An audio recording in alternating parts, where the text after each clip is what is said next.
Hello everybody and welcome back to your computer science tutorial. This is section 5 video 4 and today is just going to be a continuation on GUI buttons. This is legacy GUI still. I'm not going into the new UI system, which is user interface, but don't worry about it. I like this one more. I think it works better for basic stuff. So we're going to be talking about buttons today, and if we go back to our scene and we open up this little radical script right here, what we will do is, I'm recording, right? Okay, yeah. Just gotta make sure that that's important. And we open up this little script right here, and let me just delete that. And let's go right into it. So we need to make a button. So first thing, let's make the button. GUI.button, and we'll put it right where this label is. So we're just going to copy everything in here for the position stuff. And then we need, you can use an image or you can use a string. Let's code the button name up here so show that you can, name of button, just to show that you can use variables here, which is in this section, which is really important. You could use any variable too. You could use number variables, things like that. And let's just do that as a string. And let's make it equal to bleh, because why not? Bleh is a beautiful name for a button. And do name of button, if I could spell it right. Close it off. And now we need to think about this. This should only happen if we click it. So this means an if statement. And make sure you don't have a semicolon after it. That'll cause you to have some wanky errors. And all what we want to do is just send out a message to our debug log, and the message will be, this works. I will tell you that if you do put a semicolon after that if statement, it will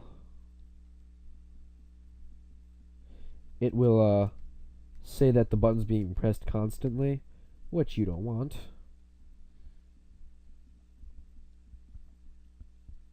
And if we're to run this right now, this works. There's also such things as repeat buttons, which are true as long as you hold them, so you sort of like have to hold them down for them to be on, things like that. And basically, although we only set something simple such as debug log to say that this works, it just shows that it's a start, and from this start you can expand on complexities. So you could do something like, if I open a different project and show you something you could do with a GUI system. Okay, this is a different project I work on. You don't have to worry about having the code here or typing it down. This is just an example of something you might or you could do with this stuff. If we load this scene up, we run it, you'll see in here is that we have a little health bar on the top left. If you go next to this wonderful little doggy right here, he'll shoot these hazy balls at you, and if he keeps firing them at me. Just I'm so close that when he spawns them, they like hit me in the face. It brings the health down. We also have a thing like this, which is like an equipment system, where if you're to drag things over, the equipment system itself is actually rather difficult to spawn. You could like kill the dog if you wanted to. Get distracted. You could also drag the inventory system around. You could also make it so it paused your location, so you're not looking all over the place when you're moving your mouse around. And this is a button, and when you click it, it gives you this little draggy icon. You can drag things in and like close buttons, and it just remembers stuff. Now, the actual GUI part of this is rather simple. This is all there is to the to that little health bar.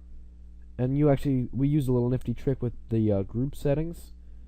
If you take the size, and if you were to minus from the size a change factor, you can actually make it so it'll like pull in slowly, which sounds really weird, but it works, trust me.